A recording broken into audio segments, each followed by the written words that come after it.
A gente vai discutir desdobramentos disso mais adiante, mas eu quero aproveitar, antes da gente seguir adiante, para fazer um convite a todos. A gente está disponibilizando gratuitamente, por tempo limitado, o documentário As Origens do Terror.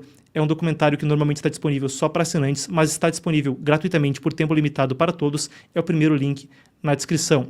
A gente tem feito a cobertura de assuntos do Oriente Médio aqui no programa, e esse documentário pontua como a União Soviética esteve por trás da criação do atual Império de Terror Islâmico. Talvez um nome forte, mas que certamente é condizente à luz dos fatos. A gente volta em breve para cobrir a eleição na Alemanha. Eu vou dar um trailer enquanto isso e eu vejo vocês em breve. Não deixe de acompanhar pelo link abaixo. Já por ele, você também fica conosco por e-mail e por WhatsApp para não perder nenhuma das nossas atualizações. A gente volta em breve para falar de Alemanha. Em instantes. Continuam as atrocidades do terrorismo islâmico, desde a recente invasão repleta de violência contra civis realizada pelo Hamas em Israel. Há décadas de atentados e milhares de mortos. Mas quando disparou no final da década de 1960, o terrorismo islâmico moderno não surgiu naturalmente. Foi um produto do movimento comunista internacional sob a liderança da KGB, o Serviço de Inteligência da União Soviética. Qual a fonte disso? Essa é a confissão do tenente-general Ion Mihai Pachepa, o desertor de mais alta patente a sair do bloco soviético. Ele era o líder do Serviço de Inteligência Estrangeira da Romênia comunista e comandava operações de desinformação. Mais tarde, ele desertou e fugiu para os Estados Unidos. As denúncias dele sobre seu tempo no aparato comunista foram a base das condenações do ditador romeno Nicolae Ceausescu e aceleraram a desintegração do bloco soviético na Europa. Mas uma delas recebeu menos atenção do público. Ele disse que participou pessoalmente quando Moscou radicalizou, treinou e armou extremistas islâmicos, iniciando décadas de terrorismo pelo mundo contra os inimigos do Kremlin e contra civis inocentes.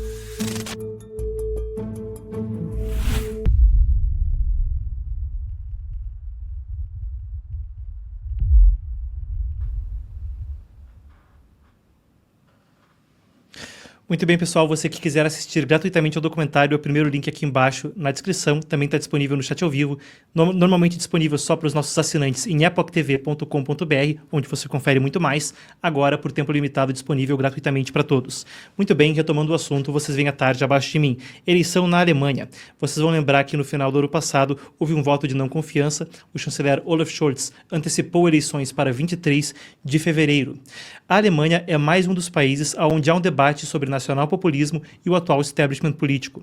E muitas vezes com os mesmos agentes, conforme a gente discutia no primeiro bloco do programa. Elon Musk, que se esteve envolvido no debate público brasileiro, também está envolvido no debate público na Alemanha. A gente tem essa publicação dele que vocês veem ao meu lado, onde ele fala que apenas o AfD, o Partido Alternative für Deutschland, Partido Nacional Populista, por vezes categorizado como extrema-direita, direitista de toda forma, um partido com esse posicionamento político, ele diz que somente esse partido pode salvar a Alemanha. As notícias que estão agregadas ali, retuitadas de uma outra publicação, falam sobre uma série de assuntos que hoje em dia são prementes na Europa: criminalidade, imigração, liberdade. É um assunto complexo e, por certo, é parte de um quebra-cabeça político mais amplo no mundo hoje em dia. Para a gente entender o que esperar e o que projetar das eleições na Alemanha, eu converso agora com Pacelli Luckwo. Pacelli tem uma coluna semanal a respeito de Europa e Alemanha no nosso website da Epoch Times. Para quem ainda não está conosco por ali, epochtimes.com.br. Muito bem, a gente discute a política europeia e o que esperar da eleição na Alemanha. Vamos lá, consegue me ouvir, Pacelli? Consigo ouvir sim, perfeitamente. E vocês?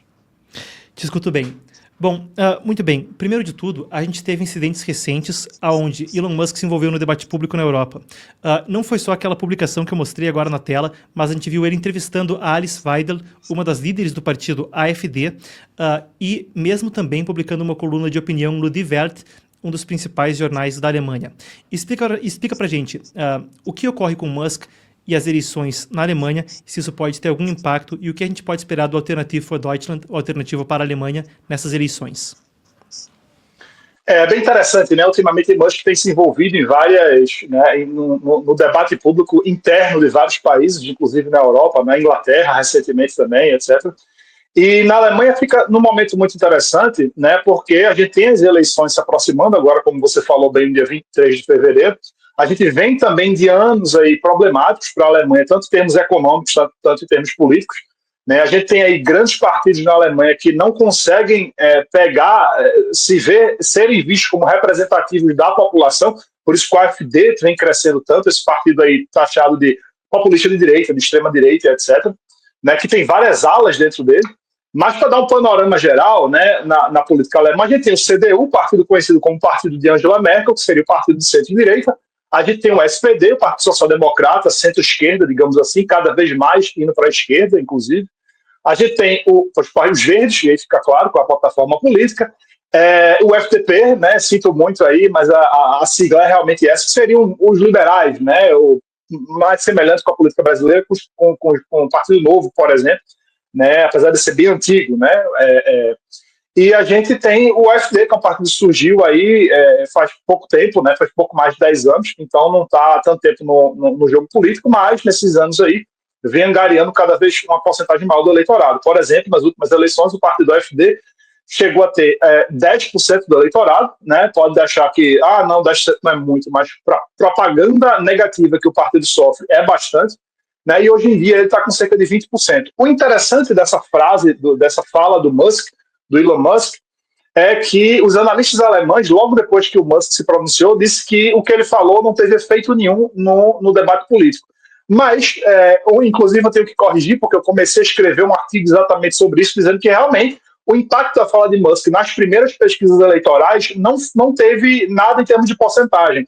Porém, nas pesquisas que saíram ontem, né, começaram a sair ontem e hoje, etc., você já tem realmente um avanço. E claro que a gente não tem como dizer que foi por conta da fala dele, mas a gente tem um avanço do AfD. Então, o AfD, que estava com cerca de 19%, ou seja, quase o dobro do que teve na eleição passada, estava com 19%, e algumas pesquisas de ontem para hoje começam a mostrar com 21,5%. Então a gente já tem aí, claro, dentro da margem de erro, mas ainda assim uma subida considerável. E outra coisa, a contribuição, digamos assim, para o debate da fala de Musk, é exatamente que ele carrega a chamada famosa janela de Overton. Né? Em alemão existia um outro termo para falar dessa mudança de aceitação de algumas ideias na sociedade. Os alemães dizem que uma ideia se torna salonfähig, ou seja, capaz de entrar nos círculos sociais, nos salões sociais.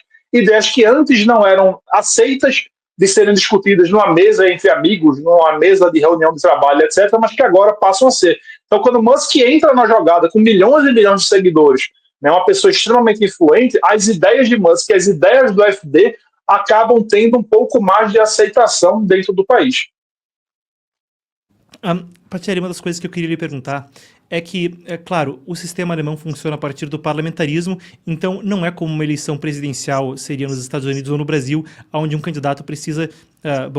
Estados Unidos e Brasil têm sistemas diferentes, mas conseguir aí uma vitória eleitoral para que ele próprio se torne o líder do país. O chanceler alemão vem através do parlamentarismo, certo? Então, mesmo que o AfD não consiga, sei lá, 50% mais um dos votos, como seria no Brasil, eles têm a chance de ser um partido influente que venha a compor parte do ramo executivo, certo? Como funciona isso? Quais são as possibilidades de que esse partido venha a ter uma influência no governo a depender do êxito dele nessas eleições?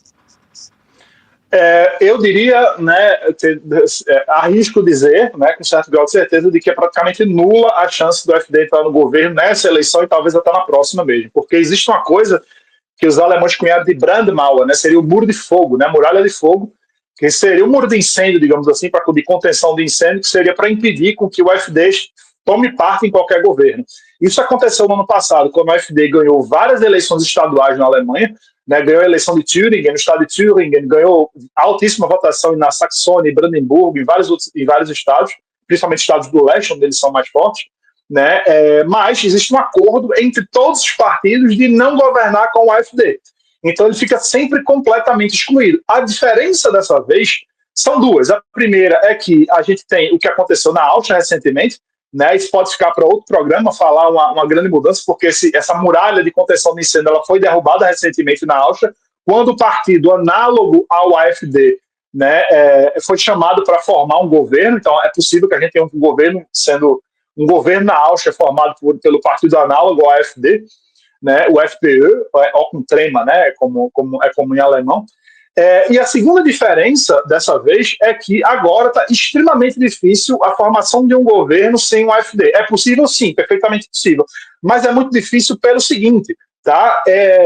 O CDU provavelmente está com 30%, 31% dos votos agora, pelas últimas pesquisas, ou seja, ele vai ser a cabeça desse governo, ele vai ter que fazer uma coalizão com o SPD, né, e talvez o SPD mais o CDU não tenham os 50% necessários para formar um governo, né, pelo menos um governo estável, com maioria, etc. Ele teria que chamar, então, os verdes ou o FDP. O problema é que o FDP provavelmente não vai entrar no parlamento, porque para entrar no parlamento federal alemão, o partido tem que ter 5% dos votos. Se não tiver, ele está fora. Então, o CDU ele vai ter que se coligar, ele vai ter que fazer uma coalizão com o SPD, social-democrata, centro-esquerda, e o Partido Verde, o que seria um grande problema, porque são exatamente os partidos que são considerados causadores dos atuais problemas da Alemanha. Então, a gente claramente vai ter um aumento da insatisfação popular com esse sistema de participação política e, consequentemente, também um aumento do AfD. Então, eles estão realmente numa situação muito difícil. É muito difícil fazer uma composição e, curiosamente, o CDU e o AfD têm uma série de semelhanças de plataforma política. Recentemente, o Friedrich Merz, o líder do CDU, né, ele falou, se não foi hoje, foi ontem, que ele tem uma proposta de retirar a cidadania alemã daquelas pessoas que cometerem crimes. Claro, se a pessoa tiver outra nacionalidade. Né? Então, se você cometer algum tipo de crime na Alemanha, isso está em discussão qual tipo de crime, né, ele vai tirar a cidadania. Isso é uma coisa que o AfD pede já há muito tempo. Então, ele começa a adotar a fala, né, começa a adotar a plataforma do AfD para conseguir reconquistar um pouco do eleitorado que ele perdeu. Mas ainda está fora de cogitação para o CDU entrar em coalizão com o AfD. Patieri, uma coisa interessante do que você falou foi de que existe o tal muro de fogo para impedir a eventual participação do AfD, o partido direita populista, extrema-direita, chame-se como quiser, em um eventual governo.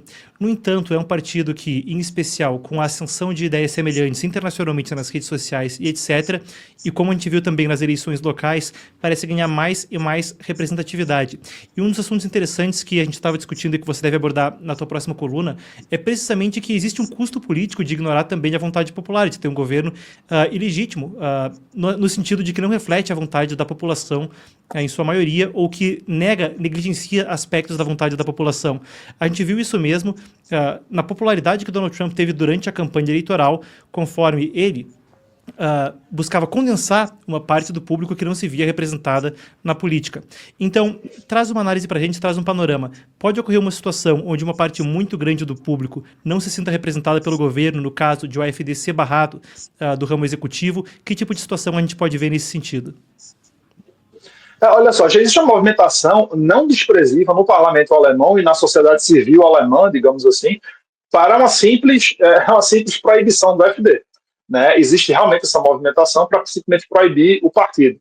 Né? O partido ele sofre todo tipo de abuso, de certa forma, né, das autoridades, é retirado de comissões, ele é espionado seria o análogo a uma ABIN seria na Alemanha, o Verfassungsschutz, né, um órgão específico para isso. Então ele sofre tudo isso, apesar de toda a campanha negativa que ele sofre por parte da imprensa, ele só faz subir, né? E realmente essa crise de representatividade ela é muito grave, porque a gente vendo uma coalizão novamente do CDU com o SPD e provavelmente com os verdes, que é o que mais provavelmente vai acontecer por conta das porcentagens de votos que cada um tem, né? Acho que a população vai ver que, peraí, a gente devolve para o poder exatamente os causadores dos problemas que a gente quer resolver. Né? E fica uma coisa sem solução, porque é muito difícil, entendendo como funciona a sociedade alemã, como eles são muito receptivos à grande mídia ainda, por exemplo. Né? Eu gosto de dizer que os europeus, de modo geral, mas os mais alemães, eles têm uma crença muito forte no Estado, nas instituições, etc., porque realmente, nas últimas décadas, tudo isso funcionou muito bem. Né? Era um país muito organizado, o sistema de bem-estar social funcionava, tudo funcionava muito bem. Então tem um sistema de crença muito forte no Estado e nessas instituições. Né? Mas isso vai sendo corroído com o tempo, mas eu não vejo realmente a possibilidade do AfD chegar sozinho a 45%, 50% dos votos. Acho realmente muito difícil. O que aparentemente vai acontecer com essa coisa que é tão relevante isso que vai estar acontecendo na Áustria, né? O que vai acabar acontecendo vai ser alguma liderança do AfD chegando, do CDU, né, chegando ao poder e aceitando fazer uma coalizão com o AfD em alguns estados, e depois isso vai se ampliar para o governo federal. Bom, perfeito. A gente segue monitorando a situação na Alemanha. Muito obrigado por ajudar a gente a ter um panorama preciso, então. E fiquem de olho, pessoal. A coluna do Patieri sai com mais informação a respeito dos desenvolvimentos na Europa, em breve no Epoch Times. Muito obrigado, então, Patieri. E para quem quiser acompanhar o trabalho dele, @AgendaBerlim no Instagram, onde o Patieri é muito ativo. Muito obrigado. Obrigado também. Boa tarde.